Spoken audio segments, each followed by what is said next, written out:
पाप को अपनी लाइफ में इतना ऊंचा मत उठाएं कि उसकी सामर्थ आपको अधिक लगने लगे।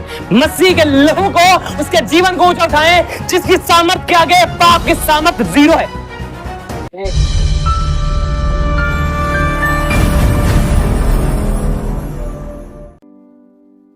अगर आप विश्वास से चलेंगे तो आप यह नहीं देखेंगे क्या आपके सामने खड़ा है, क्या समस्याएं आपके सामने खड़ी हैं, क्या बुराइयां आपके सामने खड़ी हैं, क्या तकलीफें आपके सामने खड़ी हैं। इवन पाप भी आपके सामने क्या खड़ा है, इट्स डजंट मैटर, वहां पर भी आप जय पाएंगे, क्योंकि विश्वास आपको पापों पर भी जयवंत देगा, जयवंत करेगा, आपको पापों के ऊपर भी जय देगा। क्योंकि बाइबल बताती है कि तुम व्यवस्था के अधीन नहीं, तुम अनुग्रह के अधीन हो, इसलिए पाप तुम पर प्रभुता ना करेगा, परंतु तुम पाप के ऊपर प्रभुता करोगे। पाप को अपनी लाइफ में इतना ऊंचा मत उठाएं कि उसकी सामर्थ आपको अधिक लगने लगे। मसीह के लहू को, उसके जीवन को ऊंचा उठाएं जिसकी सामर्थ के आगे पाप की सामर्थ जीरो है। अगर आप पाप की सामर्थ को ऊंचा उठाते हैं, मसीह के लहू की और उसकी सामर्थ को कम करते हैं, आई विल रिपीट, अगर आप पाप के सामर्थ को ऊंचा उठाते हैं और आप पाप से डरते हैं।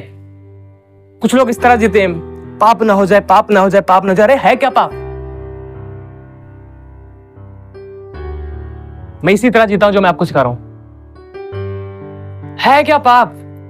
पाप के अंदर ऐसी कोई भी ताकत नहीं कि वह मुझे मेरे परमेश्वर से अलग करे। मेरे पापों की सामर्थ से अधिक सामर्थ्य मसीह का लहू, जो पूरी तरह सब पापों को मिटा देता है, जो पूरी तरह साफ कर देता है। आपका विश्वास ही है जो आपके पापों के ऊपर आपको जय देता है। हालेलुया। इनके सामने इतनी सारी समस्याएं थी, ये सब जगहों पर जयवंत इसलिए हुए क्योंकि ये विश्वास के साथ चलते थे। गिदोन 300 लोगों को लेकर इतने हजारों लोगों को लड़ने गया। सिमसोन अकेला कितने लोगों से लड़ा और कैसे कैसे उसने बड़े काम किए। सिमसोन के विषय में सब लोग यहां तक प्रचार कर देते हैं। सिमसोन एक ऐसा व्यक्ति था जो बहुत सामर्थी था, परमेश्वर साथ चलने वाला था, लेकिन जब उसने पाप किया, किसी लड़की के पीछे पड़ गया, उसके बाद वह बर्बाद हो गया, उसकी आंखों को फोड़ दिया गया। लेकिन बहुत कम लोगों ने जो इस बात को समझा है कि जब उसके बाद जब उसकी आंखों फोड़ दिया गया, जब उसे बांध दिया गया था, उसने क्या कहा? One time, only one time, केवल एक बार। आपको पता परमेश्वर आपकी सुन ले, या साइन है कि उसने आपको माफ कर दिया है। और आपको पता परमेश्वर ने इसे बल दिया। अब उस टाइम वो उसने अपनी मौत के द्वारा उन सब लोगों को खत्म कर दिया। वहां पर बहुत पुजारी और बहुत सारे लोग थे, सबको खत्म कर दिया और वह माफ किया गया था। समझ रहे आप? वह माफ किया गया था। परमेश्वर ने जब उसकी सुन ली, बाइबल बताती है परमेश्वर पापियों की नहीं सुनता, परंतु अगर कोई उसका भक्त है और उसकी इच्छा पर चलता है, परमेश्वर उसकी सुनता है। परमेश्वर उसकी सुनता है जो उसे पुकारता है और पश्चाताप कर लेता है। अगर कोई उसकी इच्छा पर चलता है, परमेश्वर उसकी सुनता है। Hallelujah, hallelujah. पापों को इतना अधिक मत ऊंचा उठाएं कि पाप आपके बहुत बड़े हैं। पाप कुछ नहीं है, मसीह का लहू सामर्थ्य है कि आपके पापों को पूरी तरह खत्म कर देता है। Hallelujah, hallelujah. आप डरे ना बीमारियों से, जैसा कि बहुत सारे लोग डरते हैं। आपको डरने की जरूरत नहीं है। मैं वह एटीट्यूड आपको बता रहा हूं जो परमेश्वर ने मुझे सिखाया था कुछ दिन पहले। आई थिंक 2-3 हफ्ते हुए मैं बैठा था एक जगह पर, एंड आई बिलीव आप अगर इसे समझ गए, आज डर की कोई जगह नहीं होगी आपकी लाइफ, क्योंकि आप समझ पाएंगे आप हैं कौन। मैं बैठा था और मैं शायद वचन पढ़ रहा था या फिर प्रार्थना कर रहा था, कुछ नहीं, मुझे याद नहीं। मैं बैठा था, हालांकि मैं उस किसी भी विषय पर नहीं सोच रहा था जिस विषय पर परमेश्वर ने मुझसे बात की। आपके सामने जब बीमारियां आ जाती हैं, तकलीफें आ जाती, कैंसर, आर्थराइटिस या फिर दुनिया की कोई भी बीमारी, सबसे बड़ी बीमारी, और आपसे आकर कहती है आपको पता मैं कौन हूं? मैं कैंसर हूं, मैं आर्थराइटिस हूं, मैं टीबी हूं, मैं ये हूं, मैं वो हूं। आप इसको बोले मुझे जानने की जरूरत नहीं है कि तू कौन है, तुझे पता मैं कौन हूं? हाँ, तुझे पता मैं कौन हूं? I am the son of God, मैं परमेश्वर संतान हूं। परमेश्वर ने मुझे ये एटीट्यूड दिया, किसी भी चीज के सामने आप इस तरह खड़े हो सकते हैं। मुझे मत बता तू कौन है, मुझे सुन मैं हूं कौन। I am son of God, मैं परमेश्वर का बेटा हूं, मैं परमेश्वर की बेटी हूं, आप अपने लिए कह सकते हैं। हालेलुया। तो यही वह फेथ है जिसमें आपको चलने की जरूरत है। भैया हम तो सिद्ध नहीं है, हम सिद्ध नहीं, हमसे गलतियां हो जाती, हमसे बुराइयां हो जाती, हमसे पाप हो जाते भैया, हम परमेश्वर संतान नहीं रहे हैं। परमेश्वर ने जब आपको बुलाया था, आपके कामों को देखकर बुलाया था,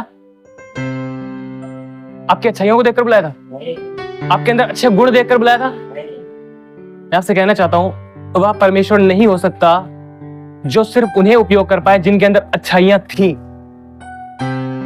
अब इस बाइबल को उठाएं और शुरुआत से लेकर अंतिम पुस्तक तक आप पढ़कर देखें, आप पाएंगे लोग बुरे थे, परमेश्वर पास आए, परमेश्वर ने बदला और परमेश्वर ने उन्हें उपयोग किया। लेकिन अगर आप जानबूझकर पाप के पीछे दौड़ रहे हैं, जानबूझकर बुराई कर रहे हैं, चुगली, निंदा, लड़ाई झगड़े, नफरत, नशा, व्यभिचार और तमाम प्रकार के बुरे कामों की ओर अपनी आंखों को लगाए हुए हैं, आप कल्पना ना करें। समझ रहे हैं आप? लेकिन अगर आप पश्चाताप करके उसके साथ लौट कर आते हैं, आपके सारे अधिकार वो आपको दे देता है, आपके सारे अधिकार वो आपको दे देता है। फिर वो आपसे नहीं कहता कि आपके अंदर थोड़ी सी कमी है, इसे ठीक करो फिर आओ। कमियां हैं, परे मारो, आप आए हो मेरे पास, बस काफी है। उड़ाऊ पुत्र जब अपने पिता के पास लौट कर आया, फिर उसके पिता ने कहा जितना धन था वो लेकर आओ, तब तुम्हें स्वीकार करूंगा, अदरवाइज नहीं। ऐसा था? नहीं। बोलो, ऐसा था? नहीं। उसने क्या किया? उसे गले लगाया, उसे चूमा, और उसका चूमना, समझ रहे हैं आप, कितना प्रेम किया उसने। समझ रहे हैं आप, उसका प्रेम कितना अद्भुत है। हम उसके पास लौट कर आते, वो नहीं कहता चल निकल, कोई जगह नहीं। परमेश्वर मसीह ने कहा अगर कोई मेरे पास आएगा मैं उसे कभी ना निकालूंगा, कभी नहीं, नेवर। अगर आप उसके पास आ जाते हैं और लौट कर मन फिराकर पश्चाताप करके उसके साथ चलने लग जाते हैं, वो आपको कभी नहीं निकालेगा। आपके अंदर 10,000 बुराइयां हो सकती हैं और आज भी हो सकती हैं, क्या आपको उसने निकाल दिया? नो। हम अगर अच्छे होते, हम अपने बल, अपने कामों को देखकर बुलाए होते, तो हम क्या कर सकते हैं भैया? सब लोग ढूंढते हैं अच्छे लोग हो जाए। मैं एक दिन सोच रहा था, कलीसियाओं में लोग इस तरह से काम करते हैं, वो करते, ये करते हैं। प्रभु ने कहा स्वर्ग से आएंगे सब सिद्ध लोग। प्रभु ने कहा कि ये सिद्ध लोग कहां से आएंगे? यही सिद्ध लोग बनेंगे। मैंने कहा यस प्रभु, हम क्यों सिद्ध लोगों पीछे ढूंढे, क्यों सिद्ध लोगों पीछे भागे कि हमें सिद्ध लोग मिल जाए, सिद्ध लोग मिल जाए। जो हैं इन्हें सिद्ध बनाओ। पतरस मछुआरा था, प्रभु यीशु मसीह ने उठाया, उपयोग किया। पौलुस कलीसियाओं को सताने वाला, मारने वाला था, प्रताड़ित करने वाला था, परमेश्वर ने उठाया और उसे उपयोग किया। सिमसोन एक व्यभिचार में था और तमाम प्रकार बुराइयों में था, फिर भी जब उसने परमेश्वर सम्मुख अपने पापों को रखा, पश्चाताप किया, उसके बाद खुदा ने उसे माफ किया और उन सब जगहों से उसे आजाद करवाया। पतरस ने 3 बार उसका इनकार किया, परमेश्वर के सम्मुख जब उसने पश्चाताप किया, परमेश्वर ने उसे स्वीकार किया, उसे उपयोग किया और इतना सामर्थ्य तरीके से उपयोग किया, एक दिन में 3,000 लोग कलीसियाओं के अंदर आ गए। हालेलुया। जब आप विश्वास के साथ चलना आरंभ करते हैं, जब आप पवित्र आत्मा से भर जाते हैं, पतरस, सुनिए, पतरस पहले कुछ लोगों के सामने बोलने से डर रहा था। मैं मसीह को जानता हूं। जब से लोगों ने पूछा तू भी तो उनमें था? नहीं, मैं तो नहीं था, मैं तो जानता ही नहीं उसे, वो है कौन मैं ही नहीं जानता, मेरा कोई संबंध नहीं है उससे। कुछ लोगों के सामने डर रहा था वो। बट द बाइबल से जब परमेश्वर ने उसे अपनी आत्मा से भर जाती है कि परमेश्वर के सामर्थ्य के द्वारा वह हजारों लोगों के सामने किस प्रकार परमेश्वर की गवाही को दे रहा था। कितने अधिक लोग वहां पर थे, वहां पर परमेश्वर के सामने परमेश्वर की वो गवाही कितनी अद्भुत तरीके से दे रहा था। हालेलुया। कुछ लोगों के सामने वो डर रहा था, लेकिन अब वो हजारों लोगों के सामने खड़ा होकर बता रहा है। आप इस एटीट्यूड को लें, इसे पकड़ें और इसमें चलना आरंभ करें। आपके सामने प्रॉब्लम क्या है, उससे डरें मत। इससे पहले कि वो आपको बताने की कोशिश करे मैं आर्थराइटिस हूं, उससे बताओ कि मैं परमेश्वर का बेटा हूं, मैं परमेश्वर संतान हूं। वो बताने की आपको कोशिश करे कि मैं इस दुनिया की सबसे बड़ी बीमारी हूं और मैं नहीं जाऊंगी, उसे बताओ मैं परमेश्वर संतान हूं, मेरे सामने कोई नहीं ठहर सकता। Hallelujah, hallelujah.